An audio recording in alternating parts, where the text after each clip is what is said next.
नमस्कार दोस्तों, कैसे हैं? नमस्कार, मैं हूं राकेश, आप लोगों के सामने स्वागत करता हूं। बहुत ही इंपॉर्टेंट सुपर टेट 2022 के लिए कुछ प्रमुख क्वेश्चन, जिसमें 10 क्वेश्चन हम लोग कम समय में देखेंगे, लेकिन ऐसे 10 क्वेश्चन जो लगातार जीएस, एसएसटी या जिस विषय में आप मान लीजिए वहाँ से जीएस के पोर्शन को कवर अप करेंगे, करंट अफेयर के अलावा।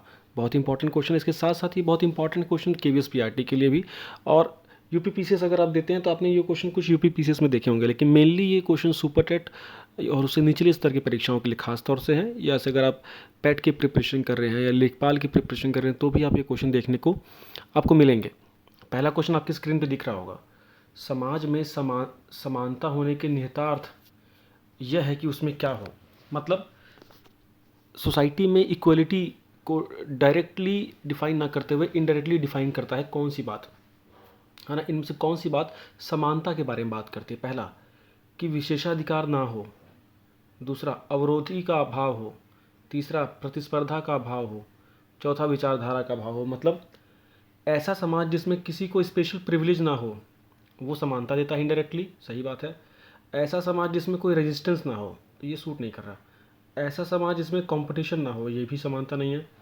ऐसा समाज जिसमें कोई विचारधारा या कोई आइडियोलॉजी ना हो, तो ये भी गलत है। तो ऐसा समाज जिसमें जिसमें किसी खास किसी व्यक्ति को भी या किसी वर्ग को स्पेशल ट्रीटमेंट ना मिले और प्रिविलेज क्लास के रूप में ना रहे। जैसे आप देखेंगे यूरोपियन संस्थाओं में पहले जो रेनेसा हुआ, जब पुनर्जागरण हुआ, उससे पहले वहाँ समाज अलग अलग वर्गों में बटा हुआ था, है ना? कई वर्गों को वहाँ विशेषाधिकार थे, है ना? जो पादरी वर्ग था या कुलीन वर्ग था। अब या एक इक्वल समाज में ना यही बात होती है कि किसी को प्रिविलेज ना मिले। अगर जिसने कुछ भी गलत किया या किसी ने कुछ भी सही किया है, उसको उस एज पर लॉ के अकॉर्डिंग उसको ट्रीट किया जाए। तो उसमें जो ए ऑप्शन हमारा ये करेक्ट होगा। सेकंड क्वेश्चन देखिए क्या बोल रहा है। ये बेसिकली ये क्वेश्चन पॉलिटिक्स के हैं, पॉलिटिकल साइंस के हम लोगों ने काफ़ी कम क्वेश्चन अब तक देखे हैं। तो ये नेक्स्ट क्वेश्चन एक और है, आंसर देखने की ओर मत जाइएगा, अब हम क्वेश्चन को समझेंगे। एक राज्य को संघ में सम्मिलित करने अथवा नए राज्य की स्थापना करने के लिए कार्यपालिका निम्न में से किसको ताकत देती है? मतलब भारत में, जैसे भारत देश है, इसमें कोई नया राज्य बनाना हो, है ना, या किसी राज्य से एक काट के नया राज्य बन रहा हो, या कोई नाम चेंज करना हो, कुछ भी, तो ये पावर किसके पास है? ए पार्लियामेंट, बी लोकसभा, सी पॉलिटिकल पार्टीज़, या डी सेंट्रल गवर्नमेंट। तो हम बताएंगे जब भी ऐसा क्वेश्चन है तो आपको पार्लियामेंट को हमेशा सर्वोच्च रखना है, बिकॉज इस तरह के जो निर्णय हैं वो पार्लियामेंट के पास ही, उसके पास ये अधिकार है। अगर आप हमारे संविधान का भाग 1 देखेंगे, आर्टिकल 1, 2, 3, 4, तो यहाँ आपको ये ताकतें दिखेंगी, खासतौर से अनुच्छेद 3 और अनुच्छेद 4 में। ठीक है, नेक्स्ट क्वेश्चन अगर आप देख रहे हैं, नेक्स्ट क्वेश्चन देखिए क्या बोल रहा है। नेक्स्ट क्वेश्चन भी लगभग इसी से ही रिलेटेड है और काफ़ी क्लियरिटी इसमें मिल जाएगी आपको।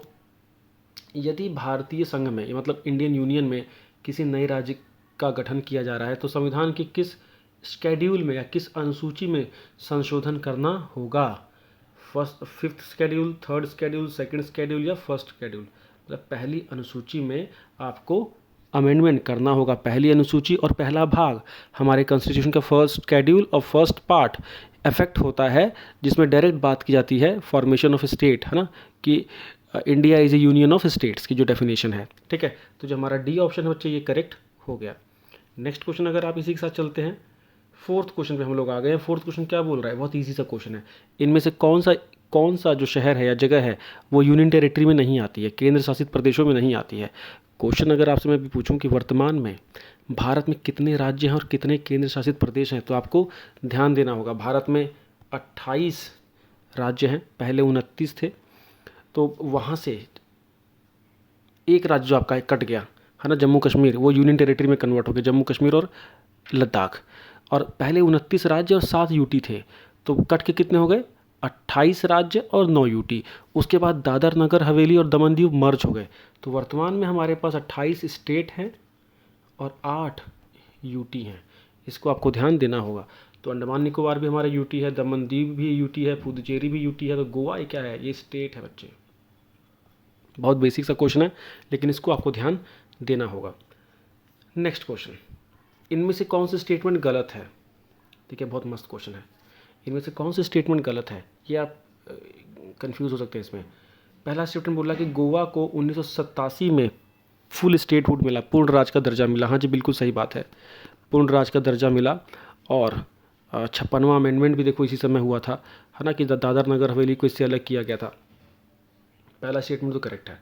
दूसरा, दमन दीव की बात हो रही है। दमन दीव खंबात की खाड़ी जो गुजरात के पास है, वहीं का आइलैंड है। हाँ जी, बिल्कुल ठीक बात है। दमन और दीव को भारतीय संविधान के 56वें संशोधन के द्वारा गोवा से अलग किया गया था। बिल्कुल ठीक बात है, 1987 में ही। चौथा है, दादर नगर हवेली 1954 में फ्रांस के कब्जे से अलग हुआ था। जी नहीं, पुर्तगाल के कब्जे से अलग हुआ था। पुर्तगाल ने 1780 के आसपास इस पर कब्जा कर लिया था, तब से ही पुर्तगाल की एंटिटी था। तो डी ऑप्शन हमारा ये, इसमें हम स्ट्राइक आउट कर देंगे क्योंकि यही इसमें से गलत स्टेटमेंट है। दादर नगर हवेली फ्रांस नहीं पुर्तगाल के अंडर में था। ठीक है, नेक्स्ट क्वेश्चन। भारत के संविधान के किस भाग में हम नागरिकता के प्रावधानों को पाते हैं? मतलब इंडियन कॉन्स्टिट्यूशन के किस पार्ट में आपको सिटीजनशिप का डिस्कशन मिलता है? हमारे संविधान का जो पहला भाग है वो इंडिया यूनियन ऑफ स्टेट्स, राज्यों के गठन के बारे में बात करता है। दूसरा भाग जो है वो बात करता है देश में नागरिकता के संबंध में जो भी समस्याएं हैं, नागरिकता के सारे प्रोविज़न उसमें हैं, आर्टिकल 5 से 11 तक। फिर भाग जो हमारा 3 है वो फंडामेंटल राइट्स की बात करता है। भाग जो हमारा 4 है वो हमारा राज्य के नीति निर्देशक सिद्धांत या DPSP जिसको बोलते हैं उसकी बात करता है। 4A जो है वो आपका फंडामेंटल ड्यूटीज़ की बात करता है। पार्ट 5 जो है वो पार्लियामेंट की बात करता है। तो मतलब ये इस तरह से थोड़ा सा आपको याद रखना होगा। कार्यपालिका को मतलब याद रख काम करता है भाग 5। कि यहाँ हमारा क्लियर हो गया। भाग 2 जो है वो सिटीजनशिप की बात करता है। नेक्स्ट, 7वां क्वेश्चन, निम्नलिखित में से कौन सी बात करेक्ट है?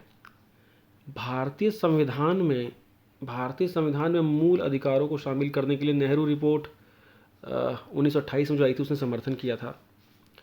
ऑप्शन बी है भारत सरकार। देखिए, नेहरू रिपोर्ट जी थी वो पहली बार भारतीयों के द्वारा की गई एक कोशिश थी संविधान बनाने की। बिकॉज जब साइमन कमीशन का बहुत बुरी तरह से भारतीयों ने विरोध किया था क्योंकि कोई इंडियन नहीं था उसमें, तो वो इंडियन के लिए कानून बनाए और इंडियन कोई था नहीं, इसका बड़ा पैमाने में विरोध हुआ था। जिसके बाद अंग्रेज सरकार ने भारतीयों को बोला था कि अच्छा आप कोई ड्राफ्ट फ्रेम करके बताइए कि किस तरह का कानून आप चाहते हैं, क्योंकि वो एक तरह से भारतीयों का मजाक उड़ा रहे थे।